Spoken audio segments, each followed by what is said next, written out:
Justin, knowing this rivalry, what's the emotions like seeing how the game ended in a walk-off fashion and breaking the streak of 2 losses to them the way they transpired the last 2 times? Yeah, I've been here for a lot of games, and I think that's probably one of the best experiences that I've ever been a part of. For us to fight back like that and to just not lose focus was unreal, and it was great to celebrate with these guys. Left-hand side. Back? No. Josh, you're at 21 games now consecutive of throwing a touchdown pass. How long do you think you continue on this streak? Wait, what was the question? How long do you think you continue on this streak? I think just with the guys that I have playing receiver, it makes my job a lot easier. Just having confidence in them and the running backs, I think they make my job a lot easier. On the right back, Steve. Justin, speaking of those guys, can you talk about the pass to Dylan there on the 3rd and 11 in overtime, and then just kind of going to him throughout the entire first half, what you saw from him on the routes? Yeah, that's a play that we run 20 times at practice. So I knew that he was going to get open and ran a great route, and he's a guy that just makes plays wherever he's on the field.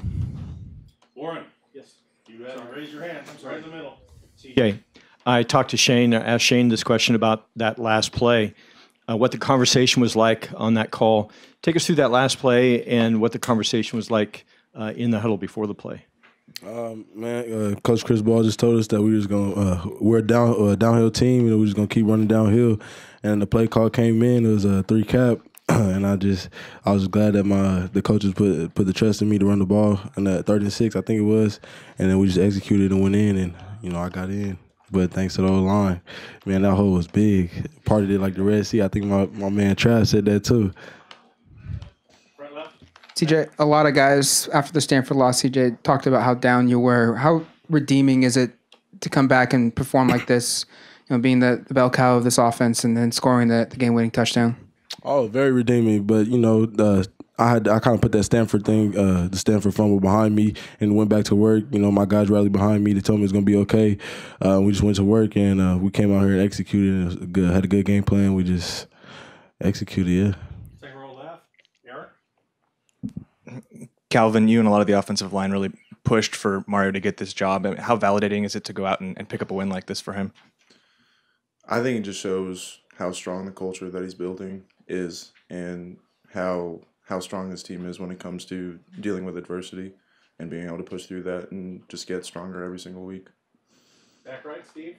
Justin, last 3 weeks with Dylan, it feels like he's obviously emerging as your guy. Has he been getting more open, running some routes? I mean, he was saying he thought the defenses were targeting on him, but is he just kind of getting himself in more positions for you in the last few weeks? Yeah, so we've done a good job of kind of moving him around, putting him in different spots and running different routes with him. So he's really not one-dimensional. He's a guy that goes out every position, knows what he's doing, and I think just to have a guy like that just makes the offense so much more potent. Front right, AJ. Calvin, obviously the game plan today was to run the ball and to wear them down running it. How do you inject your pride into that when you know that's what's going to be going in? I think it just comes down to when you're playing a team like Washington with a really strong defense, somewhere else in the game something's going to give, and it's just continuing to keep pushing every single drive, even if they don't result in scores, that you never lose sight of what the actual end goal is and to just keep pushing and driving every single play. Second row middle. Jason. Justin, a lot of times for college teams, it's tough to bounce back from a big win like this to the next week. You go up to Pullman, you lost to them 3 times in a row. They can really wing it. How much are you guys now built for some adversity because of the Stanford, the winning at Cal, and now winning this? Do you guys feel like, hey, we can turn the corner and go and face that adversity? Yeah, that's something that Coach Chris Ball addressed after the game. He came up and mentioned that we got a great opportunity next week and to not sit on this one, and we'll definitely celebrate this. But it's a great win, but looking forward to next week, and we'll get back in the film room tomorrow. Front left, Matt. For CJ and Justin, what do you make of the play of the offensive line with 2 starters going down and Penne and Warmack, and just seemed like there was no drop-off as the game went on? Yeah, I mean, we've got 8 or 9 guys that we have complete trust in. I know we had to put in Brady and Jacob Capper, and those guys didn't miss a beat. got complete trust in them, and it was really fun to be part of, and really proud of those guys. Right here, front, center, Tyson, then Ryan, then Rob, then James. James, don't roll your eyes. Corey, I forgot you. You're next. Am I good? Am I good? All right. Calvin, I know you guys practice this all the time, and especially in fall camp, you guys go at different positions. But just in the middle of the game, how much of it an adjustment is it? You know, swapping up on the line and you know shifting where you're playing and those sort of things. I mean, the only really adjustment that you need to make is just flipping, just schemes in your head. But other than that, throughout the whole week, we prepare and we.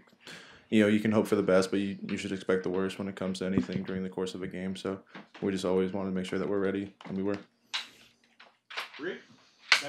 Justin, how excited were you for CJ today? Yeah, CJ's a guy that you love to have on your side of the ball, and I've really enjoyed playing next to him, and to see him have 2 touchdowns today, and the way he's running the ball in the past couple of games has really been something. So he's got a lot more ahead of him, and I can't wait to watch him. Right, Ryan? Justin, how helpless is that feeling at the end of regulation when you just have to wait and see what happens with the kick? And what's the key mentally to shift into overtime right away and get the win? Yeah, it's definitely tough for sure, but to know that you've got a defense out there doing everything they can, it's reassuring, and just to get an opportunity to go play in overtime was really special. And we had our guys locked in and keyed in, and we knew what we were going to do, and fortunately it played out that way. On the left, Rob? Cal, coach talks all the time about your versatility. I wonder how many positions do you feel like you could get plugged into and get by and kind of play at that level? I have full confidence that I could play all 5 positions on the offensive line. The only position that I haven't played in practice or a game is left guard, but I have no doubt in my mind that I'd be able to just slide down there if I needed to. Second row middle. Last question, James. Calvin is one of only 2 residents of Washington State on the team. Just from my understanding with a family who's grew up around UW, what did this win mean for you, for your family? Just how important was this in this rivalry, and what did it mean to you?